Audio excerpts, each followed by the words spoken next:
Archbishop, thank you for joining us on Sky News today. Now, you've launched a report along with the Archbishop of York about how we need to rethink, you say, reimagine how we provide care in the UK. And you say in the report there's a clear Christian vision for an issue which affects every person. Many people might be wondering what a political issue like this has got to do with religious leaders like you. I don't think it's a political issue. It's obviously a political issue because everything's political, but this is one that's deeply about how we care for people, how we love our neighbours, how we value people who the world around us doesn't value very much, people who need care. And therefore, nothing could be more ethical, more moral, or more deeply embedded in the Christian tradition, part of the earliest part of Christianity, even in the first 30 or 40 years of Christianity, was that there was this unusual community that cared equally for everyone, not just for the people who were strong and rich. And Archbishop, I've read the report and there are many references to Bible quotations and to Christ's teachings within the report and the Commission's work. In a country where most people are not Christians, wrapping up these proposals in religious language, do you fear in any way that that might alienate people, some people? It probably may, but it would be very surprising if the Church produced a report that didn't go to the heart of Christianity and to the Bible. And to say that what we're putting forward is very deeply embedded in the Christian heritage of this country, even if not in many people's current belief. And Archbishop, I'm going to get to the report in a moment, but do you feel you had to come up with this report on social care? Because as you actually write in the report, for 25 years, politicians have not grasped the nettle. It's been talked about, but it hasn't been solved. We even had a Prime Minister in Boris Johnson a few years ago who promised a plan to fix social care. He announced plans for tax rises. Were you dismayed when that came to nothing? Not dismayed, but certainly it's disappointing, though one has to recognise that politicians have enormously difficult questions of priority. But this is one of the most fundamental questions affecting our country, morally and ethically, but also because it has ramifications and effects all over the country. It has effects on hospitals, it has effects on families, it has effects on people who need care, people with learning difficulties, people who are elderly. I mean, we all know people who need care and support. Many of us help with caring with people. Do you think politicians haven't done a good enough job in this area? Oh, I'm not going to get into that sort of blame game. It's not about whether they've done a good enough job or not. We are where we are. What can be done about the future? And what we're trying to do in this report is not just say something must be done, but to say here are some real ideas to look at. And what is, for you, the game-changing idea in the report for you? The game-changing idea is what we call in the report a national covenant on care. And many people will know about the Armed Forces Covenant. Covenant is a word that is not the same as contract. Covenant is the offering of a commitment to a person or a group of people without expecting to get anything back. Now, of course, you do. When you care, you get a lot back. But the National Covenant of Care is saying, as a nation, can we promise people that they will be cared for when circumstances turn against them? But you do need to get political leaders on side to do that. That's right? exactly right, and that's why we've put forward really solid plans for how this can be organised and really solid plans for what it might look like. And some of them are about what government must do, some about local government, some about families and some about institutions like the church. It's quite critical of the church as it is about other institutions.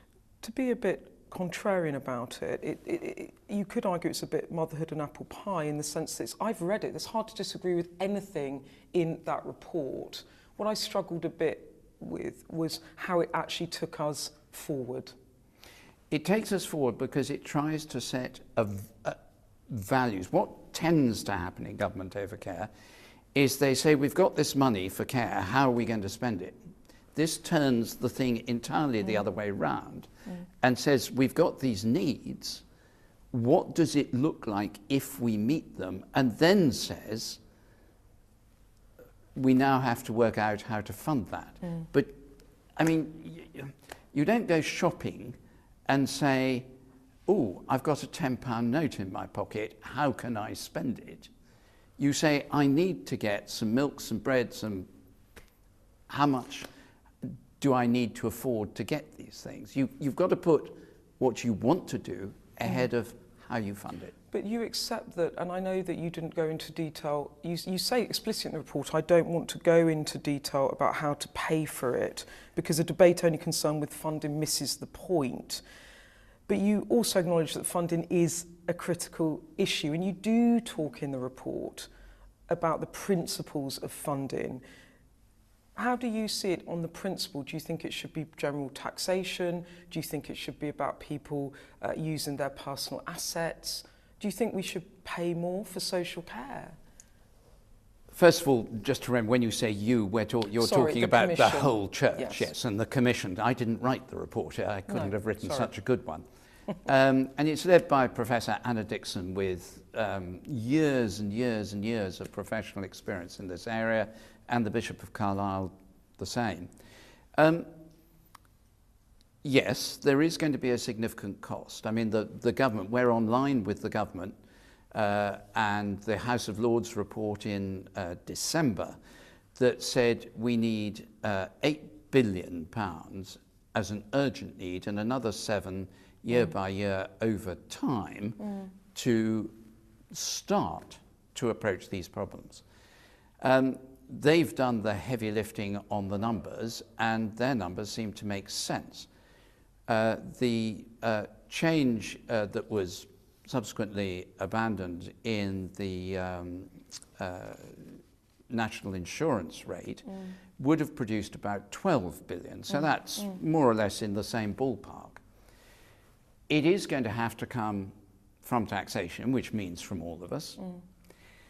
But it also, there is going to have to be responsibility for individuals, but it has to be seen to be just and fair and to meet the values we want as a society. It's no use saying we can do it on the cheap, because we can't.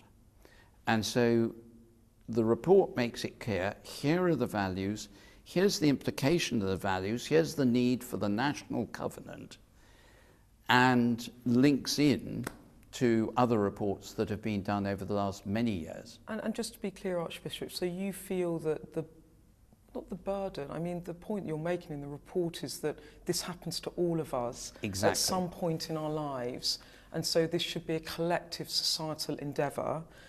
Do you think the burden should fall on people's estates, perhaps hard-earned estates, perhaps inherited estates, or on general taxation, or a mix? It's a mix. It's always going to be a mix, and if we go back to some of the past examinations of this, there's a cap on the suggestion of a cap on what should be spent by individuals.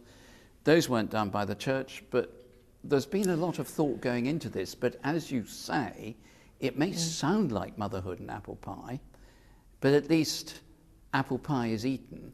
The motherhood and apple pie, as you call it, of the report repeats and develops themes that have been there for over 20 years, not in any one party, but have never been implemented. And Archbishop, what would you say to people that might say to you, this isn't your job, this is not your job, this is a political leadership issue, not a religious leadership issue? I would say caring for people is very much my job, is very much the role of the church, and is taught us in every religious tradition and in humanism, and is very much what Christ says.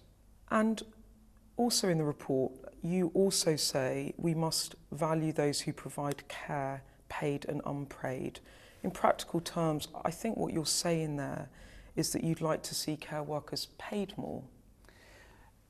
Care work has to be seen as a valuable profession in its own right, with a career structure and the possibility of development and growth and higher pay, and carers should not be there on the cheap. What they're doing is essential.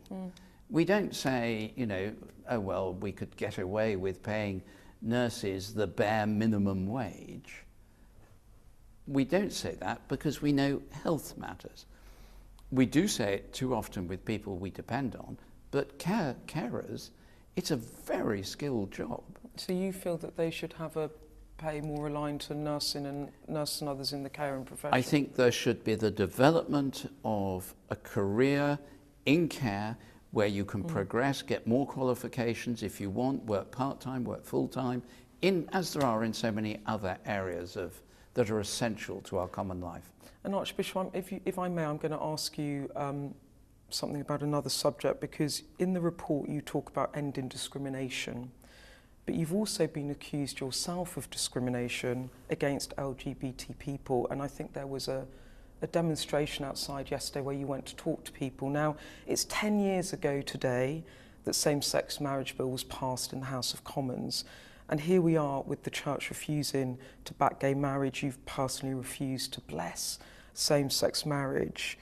Is there an issue of credibility here that on the one hand you're asking for inclusion and better care for the elderly and people in our communities in society, whilst on the other hand you're discriminating against the LGBT community? That's what people might think. That's what people might think. I accept that's what people might think, and that's they weren't talking about care last night, but the people outside demonstrating, I went out there, there's Ben Bradshaw MP and Jane Ozanne leading and Peter Tatchell, and they were saying that we got it wrong as a church. There are two things there. First, we have made a huge step, which is to say that if someone is married in a civil marriage, equal marriage to someone of their own gender, same-sex marriage, that they can come to church and have that marriage recognised and thanked for, and dedicate themselves to God and seek God's blessing in their lives. And that's something that we've never done before, and it's controversial. I'm getting equal amount of flack from the other side about having compromised traditional Christian standards. The second thing is the Archbishop of York, who's going to use these resources that we've published, and I'm not, are on exactly the same page. We welcome these resources strongly, but we have slightly different jobs. I'm also the senior bishop in one sense or another, the first among equals, around the whole world, where in many countries there are very, very different attitudes. And my job is the pastoral care and to care for and support people in 165 countries with every sort of culture and language. If you were not the first among equals, would you personally bless same-sex marriages if you were not? I support the use of these resources. So they bless the people in same-sex marriages. So is it hard for you not to be able to do what you personally would like to do then? No, I accept that it's part of my role. It's just the way it is. But you accept that there's a conflict there that's uncomfortable? Yeah, it's not comfortable, but, you know, the church is deeply divided over this issue. Every global church is. And the church in this country is, in every denomination. We have to face that reality. It's no use wishing the world was other than it is. And just finally, this weekend we had news of the coronation. Ah, yes. You will conduct the service. Yes. It's the first coronation in 7 decades. It's going to be a moment of huge significance for our country. What's your hopes for the coronation? And also, is it an opportunity to heal some rifts? I think it is. an opportunity. I'm thinking of the rifts that have divided our society over the last many years. My hope is that it will be an enormous celebration, that people will get together watch the service on the telly. Lots of churches and cathedrals, by the way, will have it on. That on the Sunday they'll have parties and get together. On the Monday, as is planned, that they will go out and do a day of volunteering to help each other for the common good. So huge party weekend, fun together. I hope too that it will celebrate our past, our history, this wonderful nation, the great history we have. It will recognize both the challenges and the joys of the present, and it will give people hope for a future as a united country, working together, and where we differ, doing so well and not with hostility.